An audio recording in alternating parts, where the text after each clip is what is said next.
Good morning students. Today we start with next topic, dense subset. Let us study.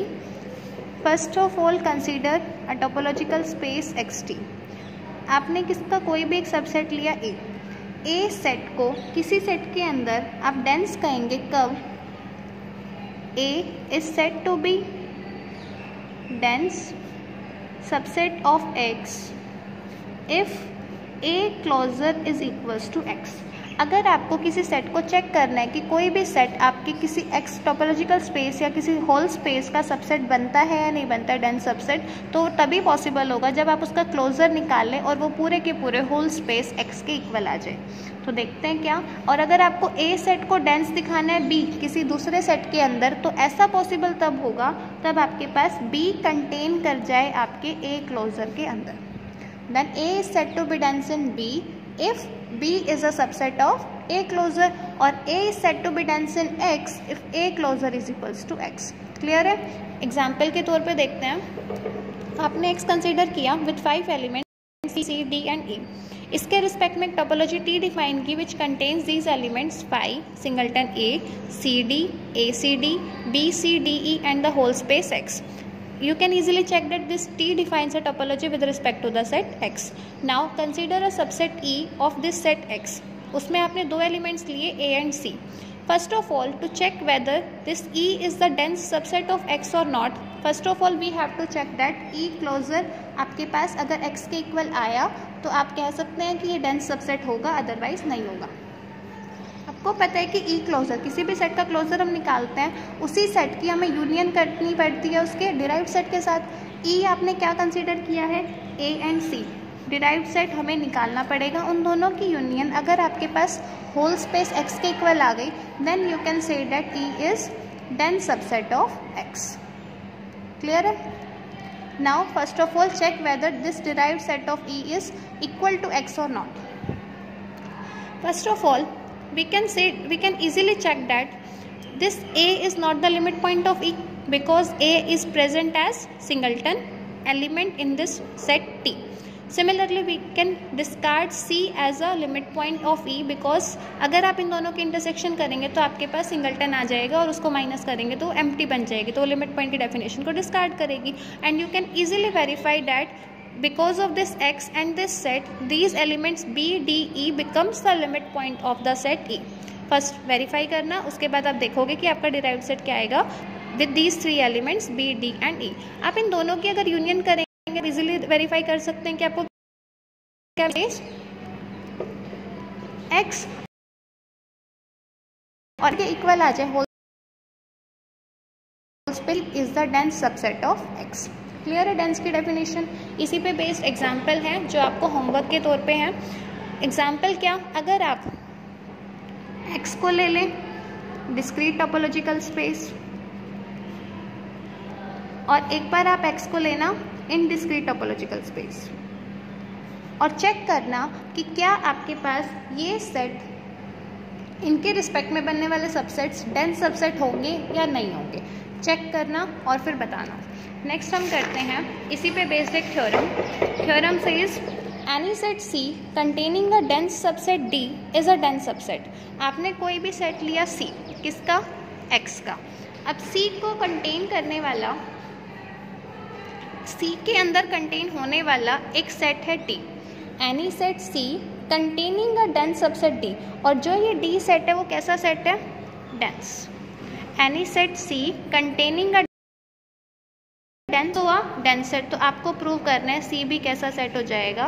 Dense set. Given है D is dense, इसका superset C कौन है ये आपको prove करना है कि ये भी क्या बनेगा? Dense.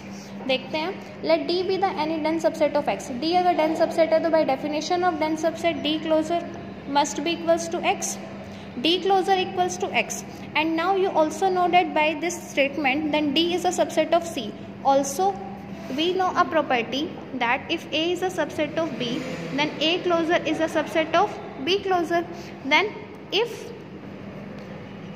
D is the subset of C then can you say that D closure is a subset of C closure, and D closure is equal to X because D is given us as a dense subset, so X must be the subset of C closure. but you know that X is the superset, so C closure must be the subset of X. From these two you can say that C closure equals to X. किसी भी set का closure whole space के equal आ जाए तो C क्या बन जाएगा आपके पास, डेंस सबसेट ऑफ X। भाई आपको प्रूव करना था कि अगर C कोई भी सेट ऐसा है जो अपने अंदर किसी डेंस सबसेट को कंटेन करता है तो उस सेट को भी क्या होना पड़ेगा, डेंस। तो आपने प्रूव कर दिया by this. Now second part, if A is dense set in X and B is dense in A, then B is also dense in X। Statement को समझो क्या है कि अगर आपके पास A कोई भी डेंस सबसेट है किसका, X का, और B जो है वो डेंस किसके अंदर है, A के अंदर, तो आपको क्या प्रूव करना है कि B अगर A के अंदर डेंस है but A is also the dense subset of X, तो B को डेंस होना पड़ेगा किसके अंदर, X के अंदर। That is you have to prove that B closure is equals to X। Given आपके पास क्या क्या है, A डेंस सबसेट X का, तो यहाँ से आप क्या कहेंगे कि A क्लोजर किसके इक्वल रहा होगा, X के इक्वल।